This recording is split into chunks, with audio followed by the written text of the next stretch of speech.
think we should start.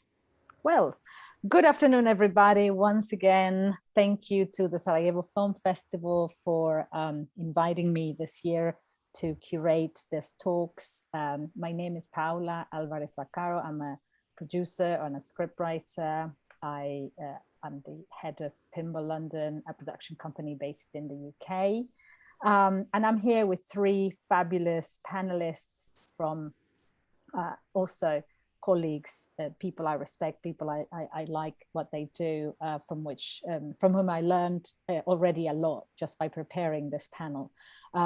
We are going to introduce ourselves on audio describe. We're going to audio describe ourselves for those folks who are joining and may need support in disability support. So as I said, my name is Paula. I am a racialized white woman from Latin America. Originally, I have a lot of gray hair, but I also have a bit of a highlight in my hair, so it looks maybe a bit blonde, depending on the light that you look at me. I am in London right now, sitting with a black sweater and glasses.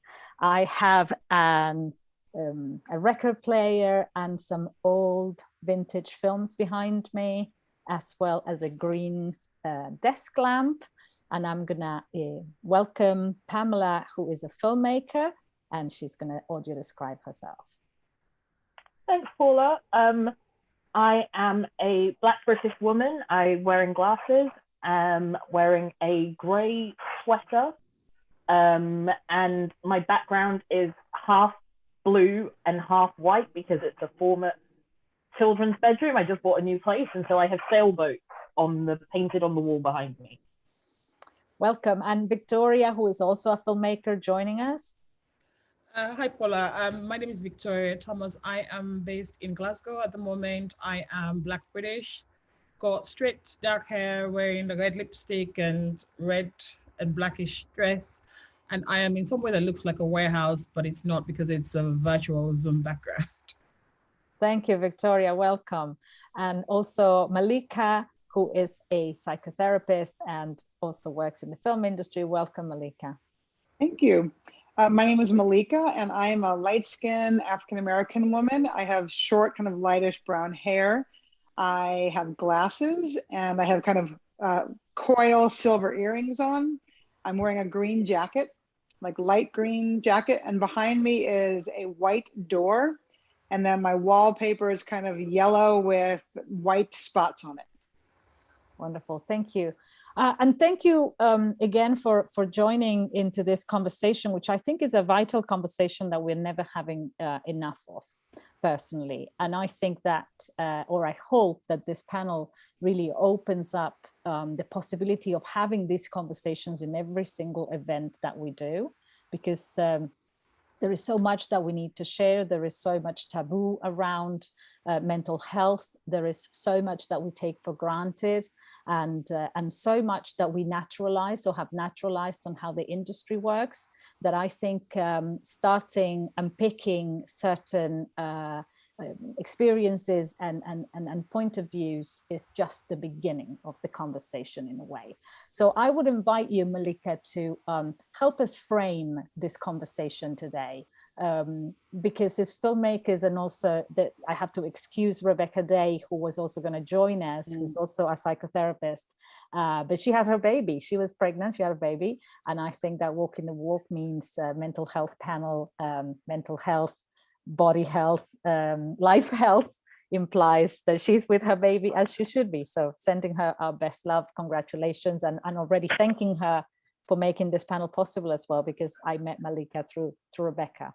So thank you, Malikkah, for framing this conversation, if you can, and how we're going to walk. Yeah. So we really want to talk about what are the most effective ways to create a healthy working relationship as a filmmaker, especially focused on one's mental health and one's well-being. So part of that has to do with how you take care of yourself, how you respect yourself, how you view yourself. But also part of that is how you interact with the people both on your team, These are people that maybe you choose to be on your team, but you also may have to work with folks who you don't necessarily choose, like a funder, for example. So how do we as filmmakers do the best we can to create the most healthy systems for ourselves as filmmakers to protect our mental health? Then, of course, on the other end, what do we do when maybe the larger systems are not working in our favor and maybe they actually harm our mental health?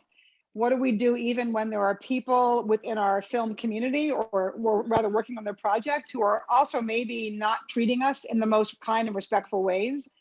How do we manage that with our mental health in mind? And I also think it's important for us to just admit and be really clear that we all may have mental health and well-being issues on a project, but there are definitely people, marginalized people, who I think have kind of an extra layer of stress, or potentially can have an extra layer of stress attached when you're working on a film team, in a project, et cetera. And that can be people of color, that can be Indigenous folks, LGBTQ folks, women, et cetera. So it's not to say that we are special, if you will, but simply because of historical inequities and injustices and racism and sexism and bias, et cetera, those marginalized folks do tend to experience an extra layer of stress and strain, potentially, working on a project. So it's both internally, what can you do for yourself and your team, but also systematically, what can we do when the system may not be in our favor, and also when some people on our teams may not be in our favor, especially when you don't always choose your team. Because sometimes you're with people that you just get paired up with because you got funding from that entity, for example. So I know that Pamela and Victoria will share their observations, their perspectives, et cetera, and then I will kind of comment and kind of try to bring it all together when they're finished.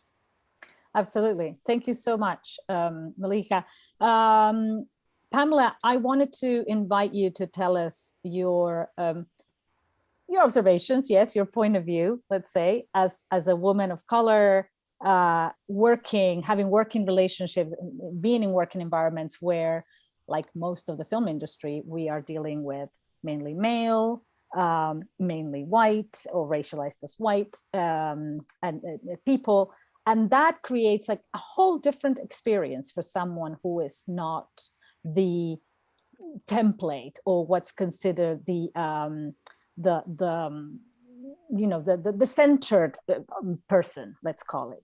So could you share with us a bit of your own experience from your point of view? Yeah, sure.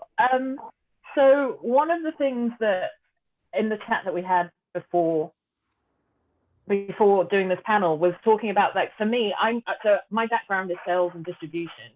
I've always worked for sales companies or I've always worked for sales agencies, either smaller ones or like small independents or larger studios. And one of the key things that I definitely have found is that a lack of boundaries seems to be like prevalent all over the place, expecting to work really long hours, expecting to be available all the time, at any time, regardless as to what else is going on in your life. I've had to almost miss funerals before because of having to be in at work. And dealing with the power dynamics of, if your boss calls you out of hours and something is happening in your life that is quite personal that you may not want to share, how do you balance that? How do you? It's somehow sorry, like. Sorry, I just heard my gate go, and I'm a little bit concerned that someone has come in. Oh no, sorry. We don't want that. Do you want to check? No, it's fine. It's fine. Oh, good. I was going to say, it's almost like if you put those boundaries, there is a culture that implies that you're not embedded enough. A team player. Yes, you're not a team player. And then there's that. And then as a black person, for me, I can only speak for myself, but as a black woman, I didn't grow up in like a drinking culture. My parents don't drink. We never went to the pub. That's such a huge part of the industry and how it socializes, especially in the UK. I don't think there's some stereotypes that, are true for a reason. We love the pub. People love the pub. But you can be seen as not being a team player because it's just not something that's part of my culture. I don't drink. And so little things like that, and you're just very aware of it. I always felt that I needed to step up and like make a show of doing certain things, like making sure that I'm there regardless of whether I'm drinking or not. Performative, you know, like you're not really being yourself, it's performative. Mm-hmm, mm-hmm. That is a really good point, actually, because it's almost like somebody has decided to hijack what British culture is and has decided that the pub is more British than what you do. And that is creating this hierarchy of who is being centered at what is allowed and what is what is the real thing and what is the accessory to the culture, right? In a way. And do all of that and still be in the office at 7 a.m. to answer all of the calls. And it's quite a lot of stress and pressure on positions that actually aren't responsible for very much. Mm.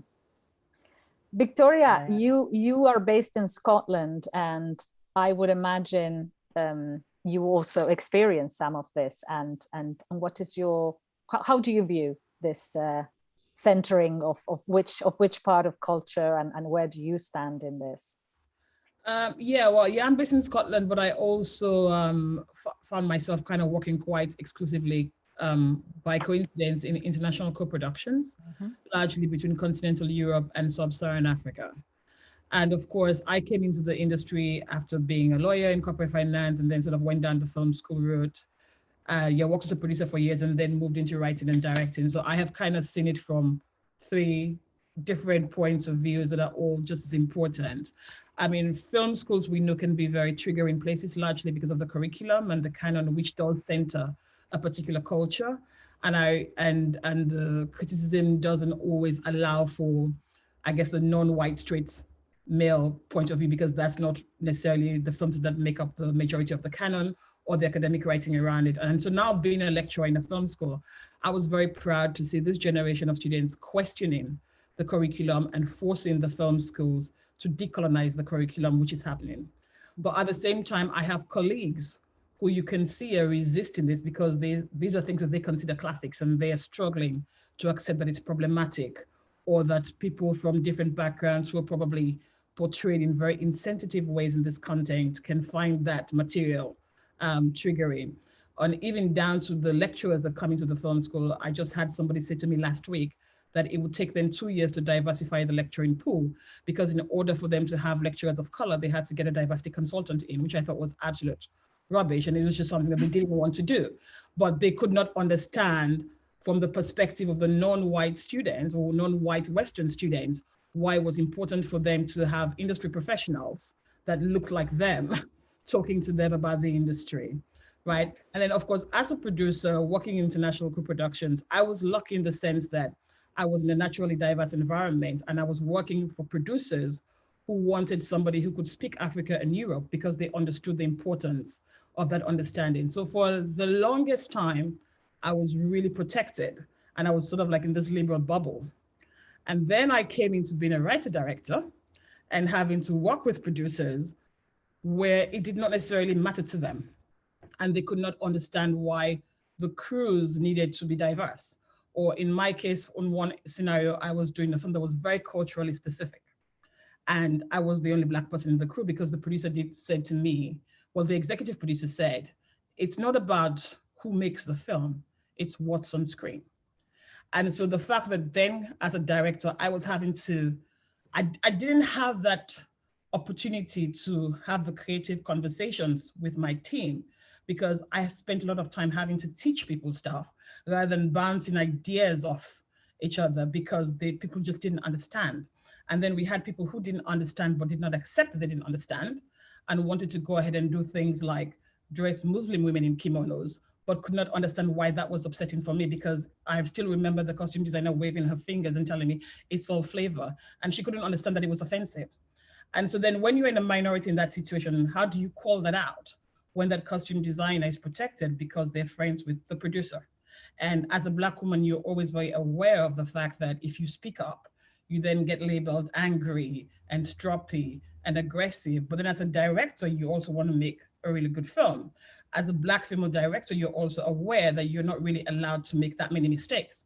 The film comes out and it's not particularly great. You get blamed in an environment where you had no power.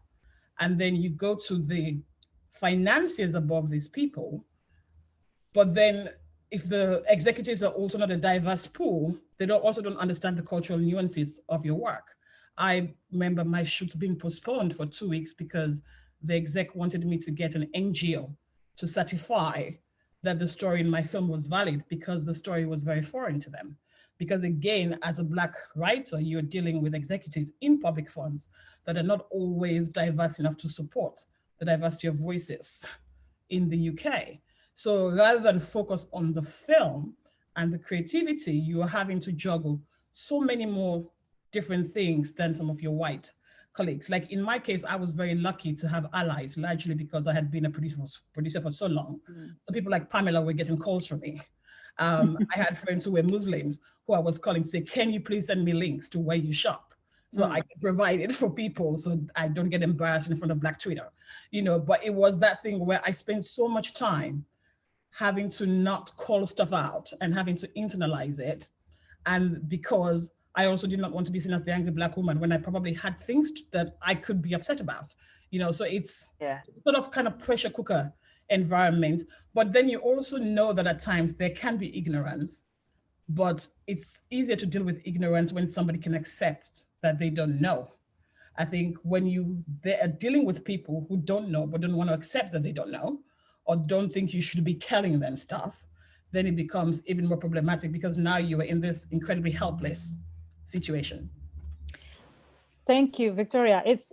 I hear Victoria, Malikkah, and I think this for a Black woman in the UK industry is not a random, or the UK industry, the film industry in general, it's not a random occurrence. When this happens over and over, it's tapping into trauma, is tapping into you know, ideas made about you, assumptions made about you. You have to explain yourself, avoid tropes. I mean, it's just so exhausting for every single marginalized identity, for sure. But of course, the more intersectionality in these identities, than in the identities of a person, the more you have to deal with all these layers and layers.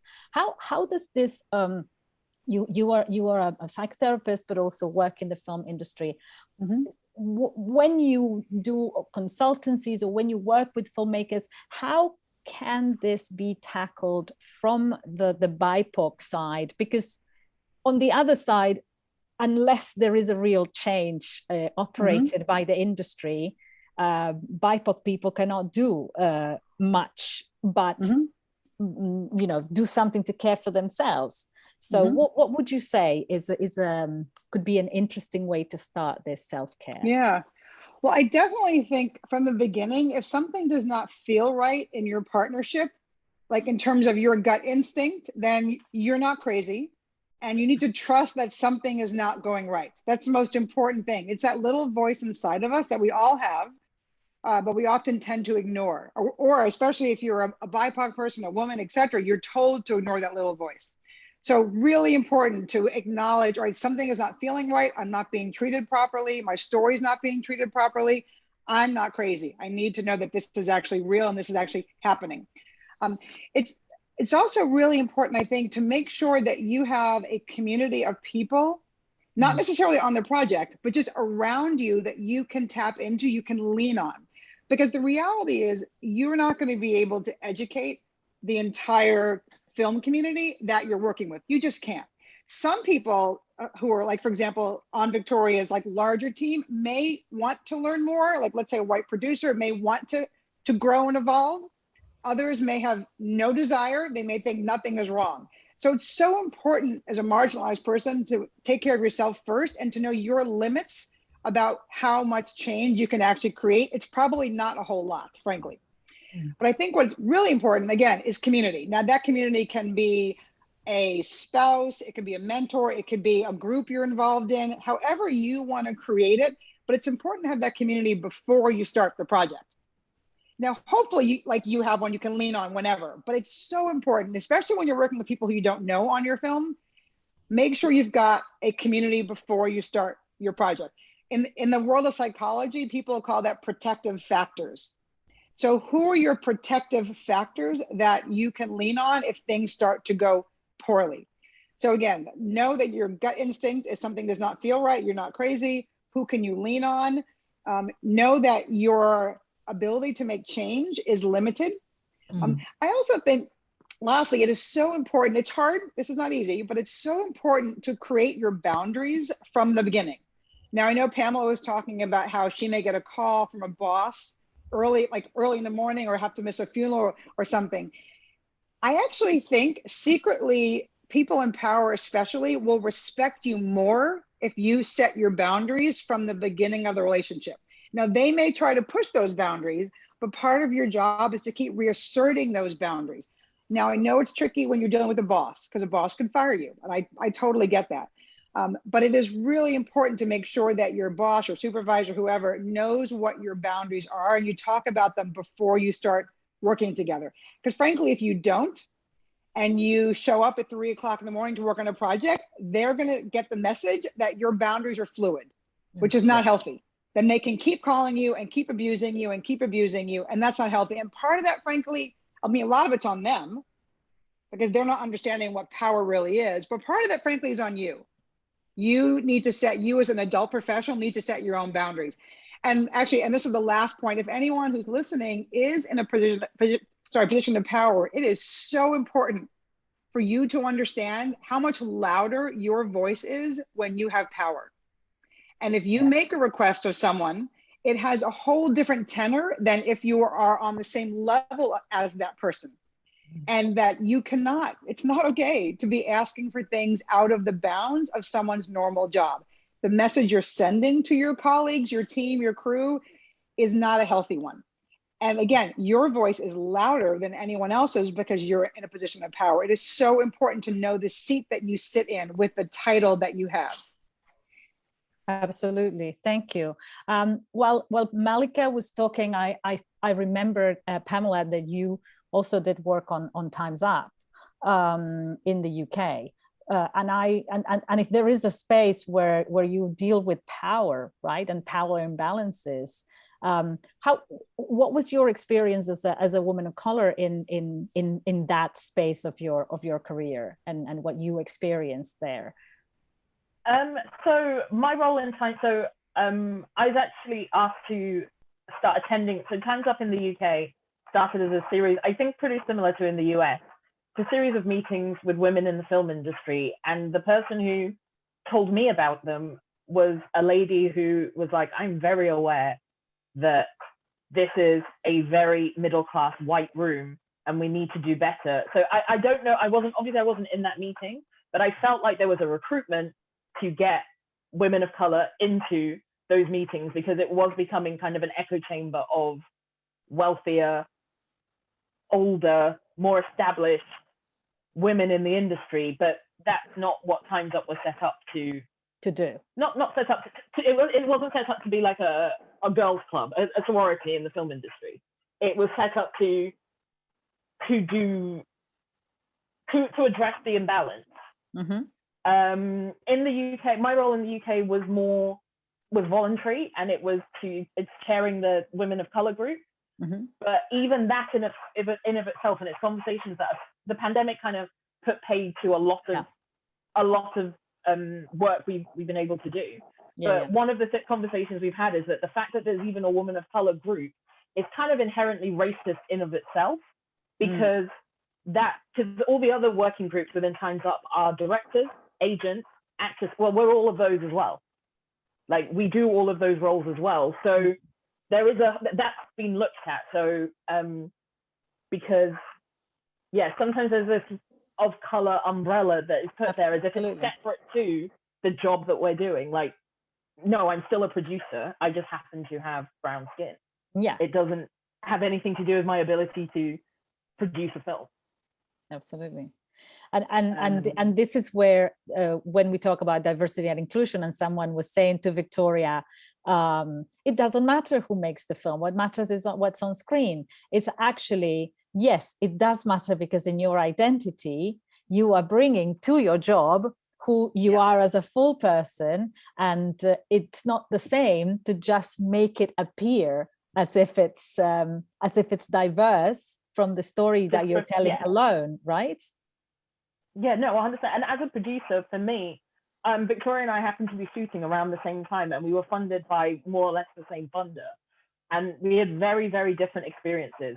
And it's just very interesting to hear how I, as a producer, if I had been Victoria's producer, it would have been a very different, the conversations we would have had creatively would just automatically be very different, because we are both Black British. So we have a viewpoint of this country and how we see the country and how we see the work, and our influences are more likely to be similar. And like, there's a shorthand there, you know, that's why it's important, so that I, as a producer, can empower her as a director to make the best work. Like, all I want is my director to make the best work that they can possibly make. And so if I am not sensitive to those sensibilities, or those, you know, to that, then then I'm not helping her make the best film that we can make, because that's why we're all there. Absolutely. From the experience that you were sharing just now with us, Victoria, where you, of course, are talking about, you know, racist, sexist, you know, all the package, unfortunately, that led to the lack of focus at times, that you had to really focus 3 times more because you were being pulled in so many directions. I'm sure you were angry at times, and you know, people were trying to silence your voice or giving you self-doubt that made you either question if you were right, or somebody was actually, which is, you know, this experience of calling gaslighting somebody. Do you feel, and Pamela, please chip in if you like on this, do you feel that there is an accountability that is possible for this kind of abusive behavior, really, in the industry, and how can we look at that if there is no accountability? Not unless you're willing to be held accountable, right? So, like, I remember having these conversations with my production designer. So, like, that's a perfect example of somebody who was willing to learn. And I said, oh, because we had to do something as simple as create like family photographs. And now I was hyper aware of the fact that Black families don't feature that much in photo libraries. And so I was sort of kind of pushing for these photographs to be done earlier, because in my head, it was going to be a struggle to find this photograph. So we might need the actors to help us with their childhood photographs. But it never occurred to me to really explain why I was asking for us to do it 4 weeks earlier rather than 1, because I just assumed that she would know that it's hard to get Black families in libraries. And she was kind of digging her heels in and didn't really do it until the week before. And the week before, she was struggling. And then I was saying to her, but the photos are hard to find. And she was like, it never occurred to me, you know. And so, but then what then happened was that the 2 of us then walked through how to fix that problem. And she was then saying to me, this project has taught me so much, because I just took it for granted that I could just go to places and get all of these things that I'm used to getting on these projects. But it just made me aware that a lot of the projects I've been working on did not have Black actors, right? But then there was somebody else on the team who, when they made the mistake, we could not even say to them, you've made a mistake. Because what they then did when it was highlighted that they had made the mistake and gaslit like most of the cast and crew, was to try and weaponize her privilege. You know, there's a reason why nowadays it's almost an embarrassment to be called Karen, because there's a stereotype of a woman that's been made fun of in popular culture.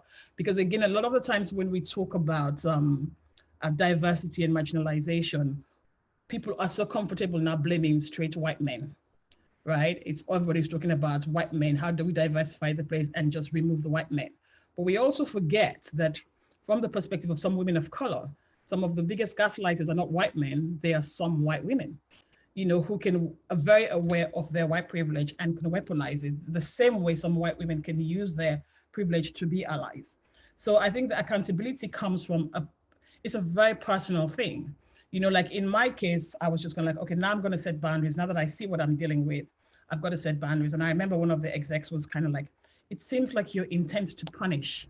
And she did, because she saw me setting boundaries with a producer who just refused to be held accountable, as punishing the producer instead of protecting myself, because she was so much more concerned about covering it up and making it look like we're inclusive than understanding what the gaslighting and microaggressions was doing to people in the team.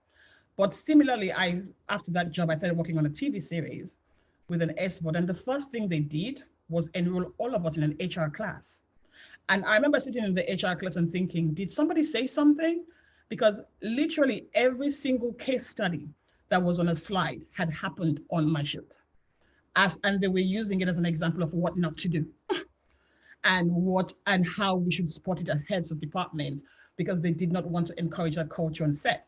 So what I immediately saw was what happened when you had leaders who cared about mental health and wanted to ensure that that was fed into the crews. And then when you had people who were more into the performative allyship and the performative diversity, where it's just like, let's talk about diversity and inclusion. Let's put a few mixed faces in the room and let's say how great we are. But behind the scenes, we don't really care what happens because I remember somebody saying to me, well, the film is great, just finish and let's go to film festivals. And I remember thinking to myself, but at what cost? Because I'm having to deal with so much just so you can go out and look great, but you don't really care whether I come out of this with my sanity, as long as we can keep looking like this is very inclusive. So I think, I don't know whether I've answered your question, but I think the accountability is very much a personal thing, because I've seen it work. I've seen it where people want to be held accountable, where people want to learn, where they want to use it as a teaching moment, and it's a honest mistake. And then you've seen people who you just know, they're just going through the motions and just ticking the box. Yeah, absolutely. Yes. Sorry. No, please. No, I was just going to say, I think it's, if you want, you have to be willing to be held accountable, because as the system is, and again, I can only speak for the UK, at the moment, as a producer, there is no accountability. Like, it is the Wild West. Like, that's, again, like, but coming from a more corporate background, what I try to do as a producer, and definitely all the skill sets that I think the skill sets that I've acquired from my corporate job, I try to implement as a producer, as an independent producer. And some of it is really simple, paying invoices on time. That's a big one. Like, if you're hiring, everyone's a freelancer, pay people on time. But especially, like, managing people is a skill. Like, it's not something we're born with. And one of the biggest things for me that changed how I working with people who you don't get along with, because my dad always says, like, I'm here to work. You're at work to work, not to make friends. So he's like, can you work with that person? Great. That's all you need to be able to do. You don't have to be their friend. And that's a bit easier said than done, though. One of the things, HR management programs and people management programs have been the thing that I think make me a better producer. Understanding that other people view the world slightly differently to me, and so what I'm trying to say, learning style, those are the words that I wanted to use. So how I absorb information and give information may not work for somebody else, for everyone. So I need to figure out who I'm speaking to and what's the best way to communicate with them. And that completely changed my corporate working life, from dealing with people, especially people on a senior level who I found that I was butting heads with, to realizing that actually we're really similar. And so I need to approach them at a different angle in order for us to be able to work together and work together well. And it was just, there's no way I would reach that conclusion on my own. So I definitely think that, like, there is more that, especially as in Europe, we have public funders, which doesn't exist so much in the US. I think it definitely should be something that is done for training for producers, how to manage people and deal with problems. Because if someone comes to you and says, this person does this, and you don't know how to deal with it, sometimes it's not that people are horrible, it's just that they're panicked and they don't have the tools to handle the situation properly. Absolutely. Malikkah, we've been talking a bit more about this. I mean, this panel is probably representative of other festivals as well, trying to put together this type of conversations. Not enough. We need to definitely continue. But do you see it from your professional perspective? Have you seen more of an interest, either from festivals or companies, studios, that there is, wider, like policies, protocols, best practices, accountability? Are companies asking for change? Do you think this is real? Do you get requests to implement frameworks that were not there from before? Yeah, I think it very much is a case by case basis and depends on the companies. I think in the States, at least, there are some entities that are going through like self-questioning because they think they have to now, because I mean, frankly, when George Floyd was murdered, a lot of the tides changed. So there's definitely some, I think, performative questioning and evaluation that's going on, which is a shame because performative doesn't really hit the level of depth or authenticity that we need. But I also think there are entities and individuals who are genuinely wanting to self-examine and to evolve and to change. So part of what we in the documentary community, for example, are trying to do based on our like many years of experience with this is to really elevate the conversation around mental health. So I'm involved in a new initiative called Documentality. I'll put the website in the chat in a moment. And it is a new organization made up of a couple psychotherapists, myself and Rebecca, and a couple other filmmakers. And our intention is to normalize the conversation about mental health and well-being within the documentary industry, and to provide best practice guidance and information for documentary filmmakers. Now, I think at some point, this entity could really explode and expand to the narrative world as well, because it's not like there's only mental health issues for documentarians at all. Of course, it's across the board. And speaking of that, I want to go back actually to something Pamela was mentioning before, which is this, unfortunately, the film community doesn't really have standards and protocols around human resources.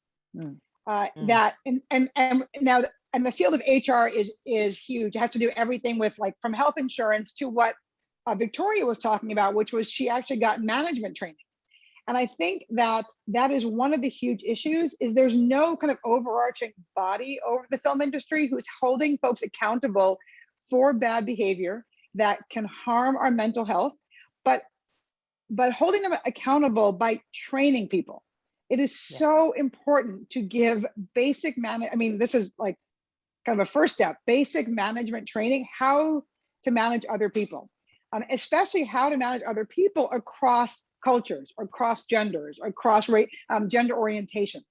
And unfortunately, we may have a big corporation or an institution that has an HR department and gives that naturally to new employees, but we don't have an overarching body for the industry.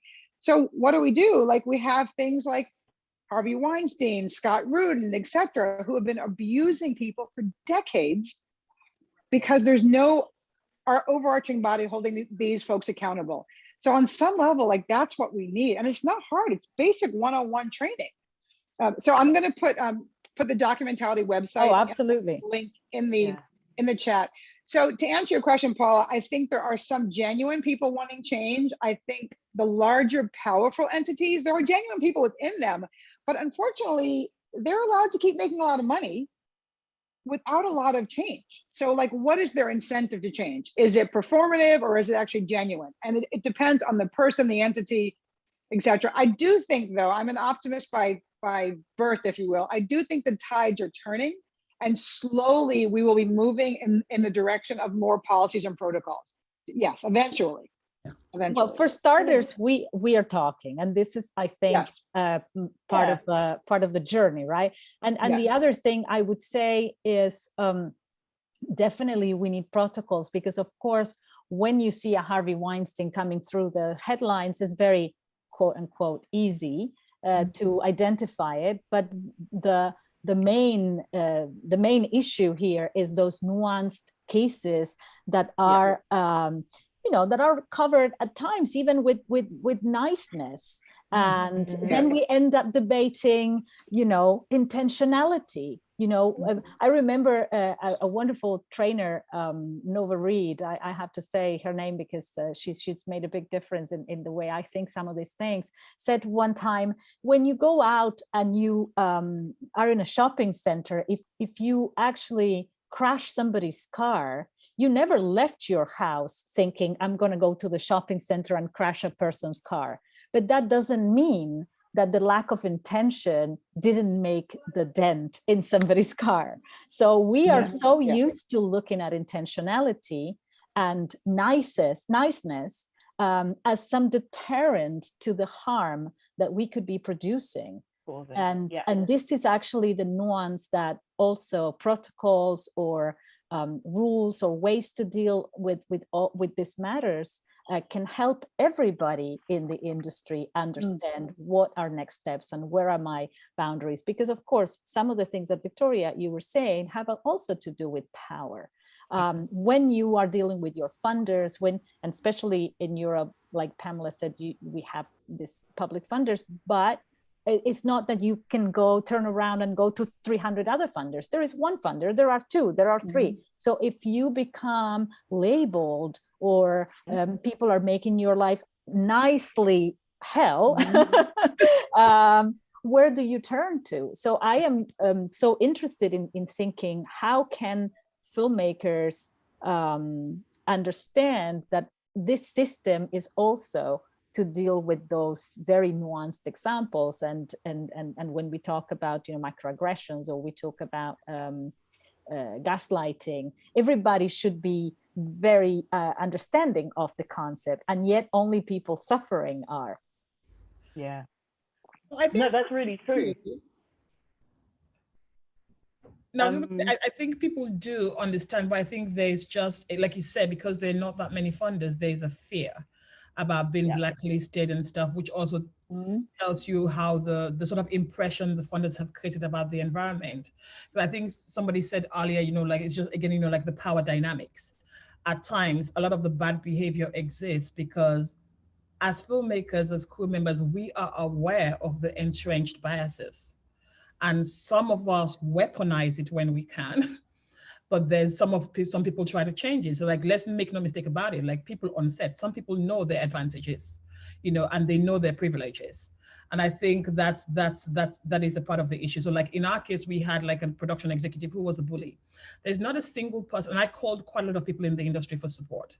There's not a single person who heard the name who said, "Oh, that's out of character for Pamela Drameh." Everybody went, "Oh yeah. Pamela's a bully. She crushes everybody she works with," But this was somebody now being funded with public money to manage new talent coming up. And I could not understand how such a notorious bully was put in that position. So, but everybody was kind of trying to help me understand how to navigate the bullying, not how to call him out. So, and there was one person said, it was almost like if you just let him, if you could just do what he says, it will go away. He'll get it out of his system. It was almost like, just let him do what he does best, which is bully people. The problem here is that you're trying to stand up to a bully, and that's what's making this difficult. Like, this is what he does to everybody. So just let him do it. He will move on to his next target very soon. And so it's that thing as well. Every time we get the Weinstein names comes out, all the big names, everybody kind of go like, oh yeah, we all knew. But the question is, when, as an industry, when did we get to that stage where we protect the bullies and re-victimize the victims and tell the victims, go out there and deal with your bully and let them bully you and work with them and don't speak up because that is your only choice. Pamela, it's so important. Sorry, I was saying to Pamela that I saw her nodding, so I thought she wanted to add something to what Victoria was saying. I completely agree, and I don't want this to be a like bashing, like how do we reinvent funders and things like that, but I do think it is a really big conversation that we need to have here in Europe and in the UK, and again, mainly speaking to the UK, but I have filmmaker friends in Germany and France, and we all seem to have the same, we all seem to hit the same wall, which is that a lot of the funders, if you don't know people there, you can't get funding. The same fund people have been working at the fund for like 10, 15 years. 20. So yeah, if they, so how can, there's not really many other companies that run like that, and definitely not no other charities and things like that run like that. So if you're a public funder, then I feel it should be run like public office, re-elected, or the positions change every 4 or 5 years. Keep the blood fresh in you. It shouldn't. I don't think that those jobs should be jobs for life. And I think part of that is, as society changes, the me of 15 years ago and the me of today are so completely different that I don't even know if I would like the me of 15 years ago. So the idea that I could be in charge of all of these productions, and what did I, you know, all it just, yeah, to me, I think there's a big conversation that we need to be having with our industry bodies, because we're lucky enough to have industry bodies, you know, like we don't have stories, not to say that stories aren't as bad here, but we don't have people like Weinstein and Scott Rudin having such huge companies and monopolies across the industry. We have funders, right, commissioners, you know, it's all, most of it though is public money. So we should, as you know, if you're using our money, then you should listen to us. Like, it's our money. So if they do, and I think that would trickle down though. It will trickle down into how productions are run. We have the BFI and diversity standards, for instance. So why could not a management training go along with when you have to fill in your diversity standards? Like the structure is kind of already there. So let's start implementing it. Yeah. But I think what's really important too, Pamela, is that you by yourself, Victoria by herself, Paula by herself, you're going to hit your head against a wall in every sense of the word if you try to make this change by yourself. Luckily, I mean, sadly and luckily, there are probably so many people, your colleagues in the UK, who've experienced this, that when people band together against injustice, that is when change happens. Historically, that's just how change happens. So I also really want people who are listening to understand that you're not by yourself, you're not alone, and it's so important to get together and create whatever you can create to help make these positive changes so bullies are no longer allowed to interfere, because you're artists or producers. Your job is to get a film done. Your job is not to be abused. Your job is not to like deal with microaggressions coming at you. Your job is not to navigate around an abuser. Now, I know that's the reality. I get that. But the change will only happen by folks of like minds banding together to stand up for what is right. I mean, unfortunately, that's the world we live in, but that's only going to be what happens. I don't want Pamela and Victoria to walk away thinking this is on my shoulders.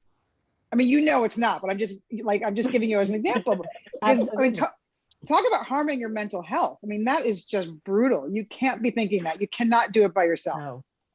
And I think that when we identify the film industry being so ripped with abuse and bullying, I mean, this is not a coincidence, a random coincidence. It is an industry built on a sort of monolithic idea of, you know, big directors, that big names, generally male, generally white. The template is there. The strongest you put up with their abuse, the better you become. Resilience is confused with strength. I mean, it's all intertwined. And the moment that we started to unpick it, we are basically trying to dismantle a whole history of how the industry has been created. So it goes hand in hand. Is a difficult and a very problematic task. But people like Victoria and Pamela coming to the panel and sharing their point of views are so key for this reason, because we have not heard enough of these points of views and of these stories. I'm conscious of time.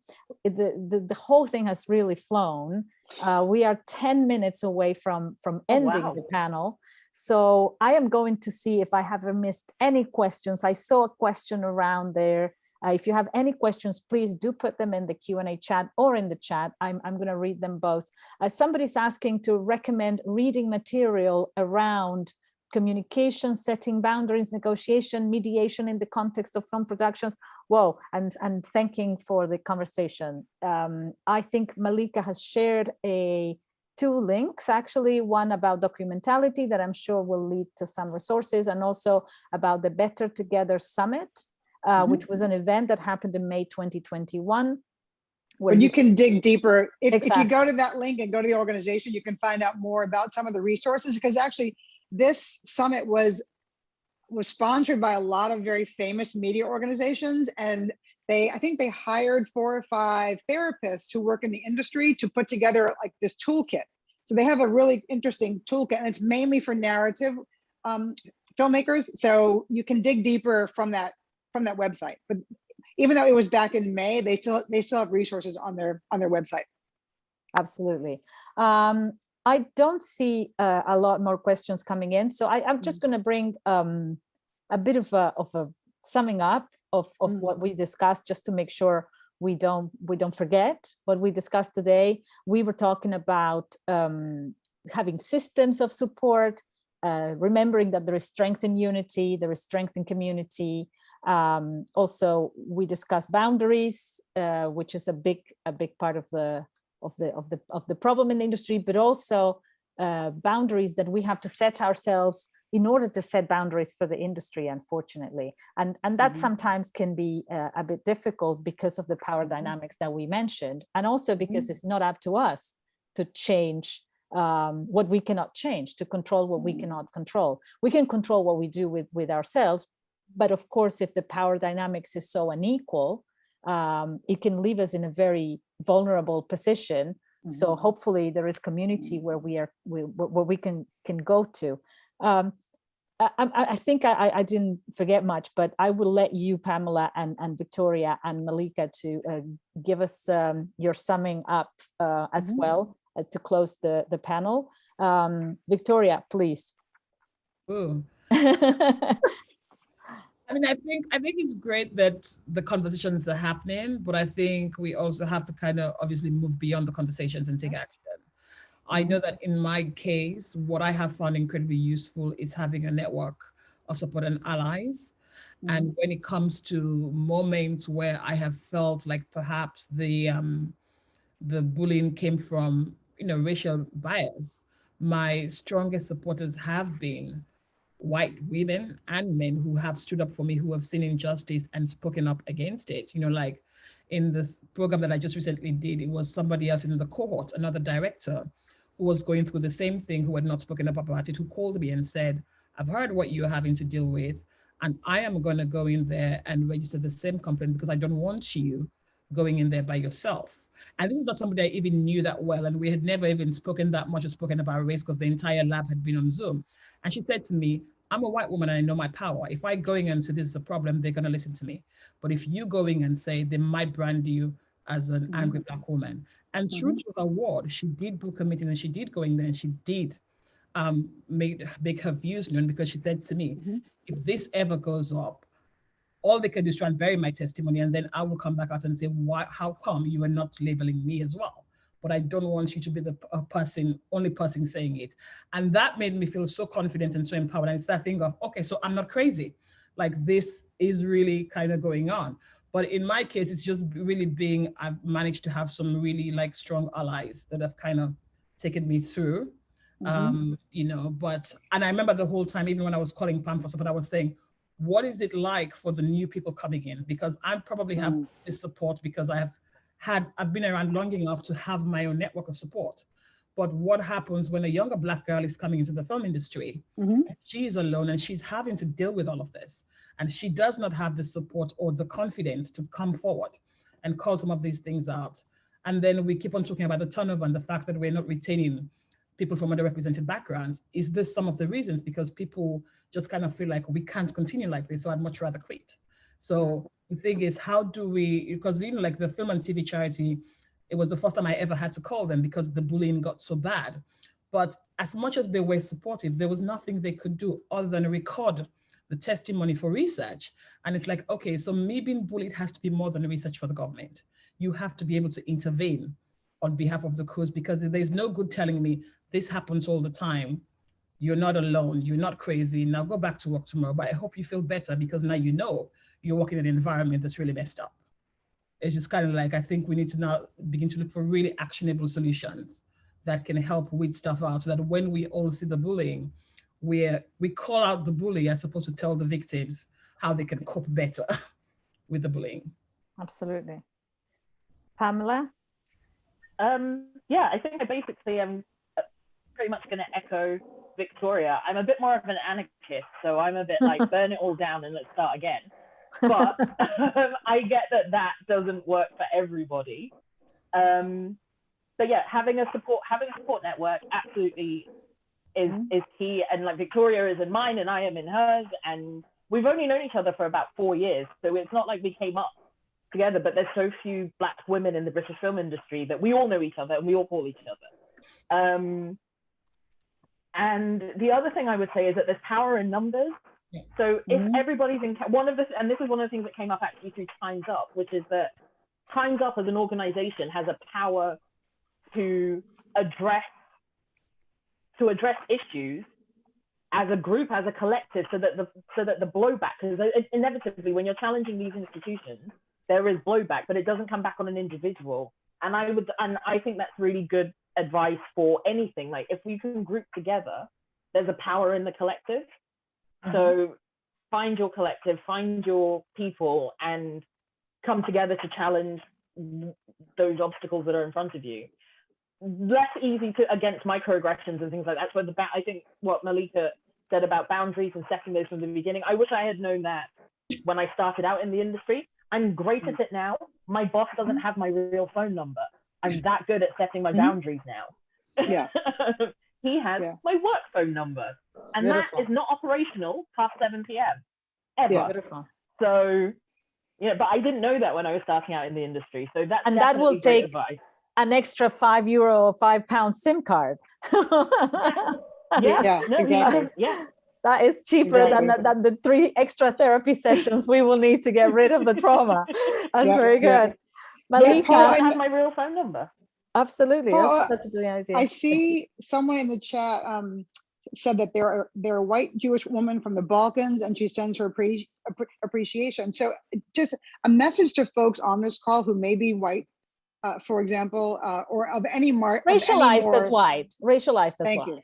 Thank you. Racialized as white, or who may be from any traditionally kind of more authoritative, what's the word? Superior. My language is all getting mixed up now. I mean, the ethnicity of our participants. Jewish ethnicity is a problematic, marginalized ethnicity in Europe for sure. Yeah. How about this? So she's racialized as white, but her ethnicity is marginalized for sure. Yes. If you're someone who traditionally has power in our country, who's given power by history, by culture, etc., I think you know who you are.